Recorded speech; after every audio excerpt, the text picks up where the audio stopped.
5월 21일 주일 찬양 설교 말씀을 나누겠습니다. 본문은 레위기 23장 33절에서 44절까지의 말씀이고 제목은 여호와의 절기 6번째 시간입니다. 오늘은 여호와 절기 중에 이 초막절에 관한 말씀을 나누고자 합니다. 이 초막절은 우리에게 익숙한 한 이야기와 관련이 있습니다.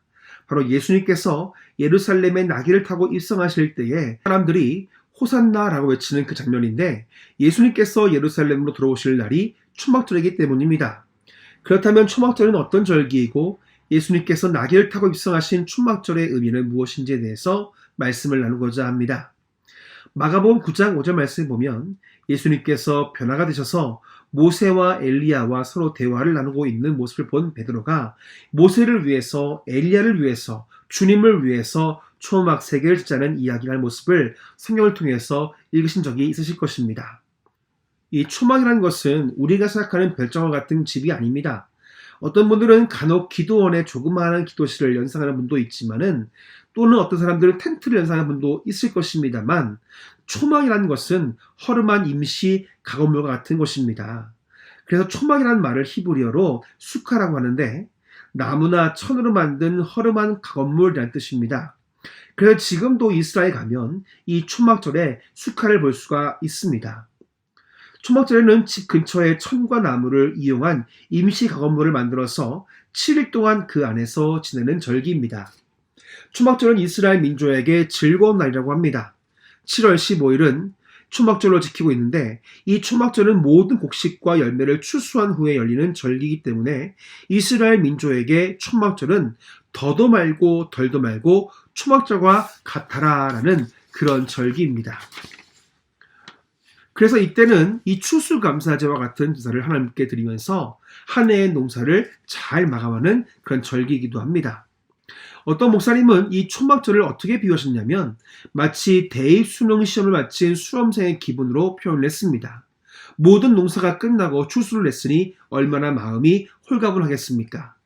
그런데 초막절의 진짜 목적에 대해서 하나님은 본문 레위기 23장 42절과 43절에서 이렇게 말씀하고 있습니다. 너희는 이래 동안 초막에 거주하되 이스라엘에서 난 자는 다 초막에 거주할지니 이는 내가 이스라엘 자손을 애굽 땅에서 인도하여 내는 때에 초막에 거주하게 한 줄을 너희 대대로 알게 함이니라. 나는 너희 하나님 여호와이니라. 아멘. 초막절은 하나님께서 이스라엘 백성들을 어떻게 인도하셨고 사막 가운데서 어떻게 이스라엘 민족을 지켰는지를 기억하는 절기입니다.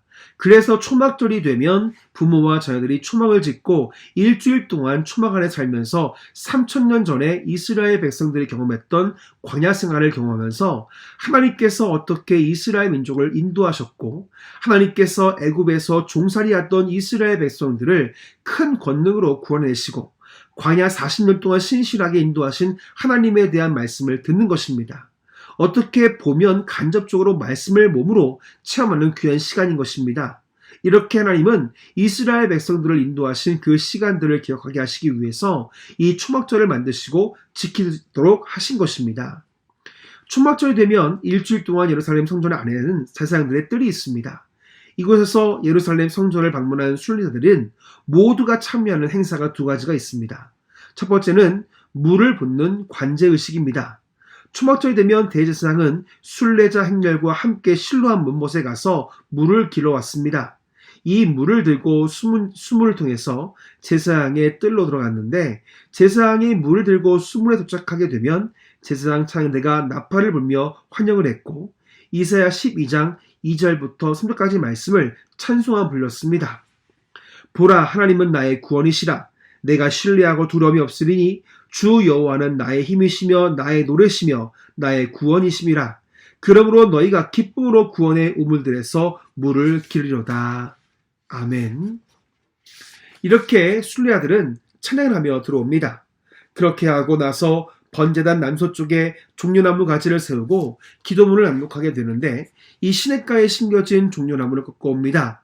종려나무도 물이 없으면 곧 말라 비틀어지게 되는데 꺾어온 종려나무 주위를 한 바퀴 돌면서 순례자들은 시편 118편 25절 말씀을 힘껏 낭독했다는 것입니다. 여호와여 구하옵나니 이제 구원하소서. 여호와여 우리가 구하옵나니 이제 형통하게 하옵소서. 여호와여 우리가 구하옵나니 이제 구원하소서라는 말이 히브리어로 호시아나, 즉 우리말로 하면 호산나가 된 것입니다. 버드나무에 물이 없으면 말라든 것처럼 하나님께서 이른 비와 늦은 비를 주지 않으시면 이스라엘 역시 말라 비틀어 죽을 수밖에 없는 것처럼 하나님께서 구원을 간구하는 마음으로 호시아나를 순례자들에게 줬던 것입니다. 신약성경 요한복음 12장 12절부터 13절까지 말씀해 보시면 예수님께서 예루살렘에 입성할 때가 언제인지는 알 수 없습니다. 그 이튿날에는 명절 온 큰 무리가 예수께서 예루살렘으로 오신다는 것을 듣고 종려나무 가지를 가지고 맞으러 나가 외치는데 호산나 찬송하려다 주의 이름으로 오시니 곧 이스라엘의 왕이시여 하더라. 아멘. 이스라엘에 온 많은 순례자들과 사람들이 예수님께서 어린 나귀를 타시고 예루살렘으로 입성하실 때 그 많은 사람들이 종려나무 가지를 흔들며 예수님을 맞이하고 있는 모습을 통해서 예수님이 예루살렘으로 입성하신 때는 바로 초막절 명절이 시작된 때에 예루살렘으로 입성하신 것입니다. 왜 예수님은 초막절에 예루살렘으로 입성하십니까? 시편 118편 25절 말씀을 이루시기 위해서 초막절에 들어오신 것입니다. 즉 우리를 구원하시기 위해서 온 인류를 구원하기 위해 죄로 인해 말라 비틀어져 줄 수밖에 없는 우리를 구원하시기 위해서 예루살렘으로 입성하신 것입니다. 당시 사람들은 예수님을 로마로부터 구원하실 메시아로 보았습니다. 예루살렘은 정치적인 수도이자 종교적인 수도였습니다.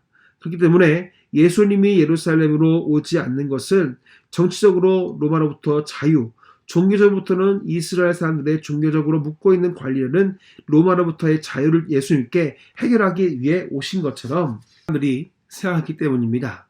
하지만 분명한 사실은 초막절은 예수님께서 죄에서 인간을 구원 완성을 위해 예수님이 들어오신 날입니다. 사랑하는 성도 여러분, 초막절은 즐거운 날입니다. 이스라엘의 모든 농사가 끝나고 감사하며 자유를 누리는 절기이면서 우리 그리스도인들에게는 구속의 완성을 위해 예수님이 예루살렘으로 입성하신 날이기도 합니다.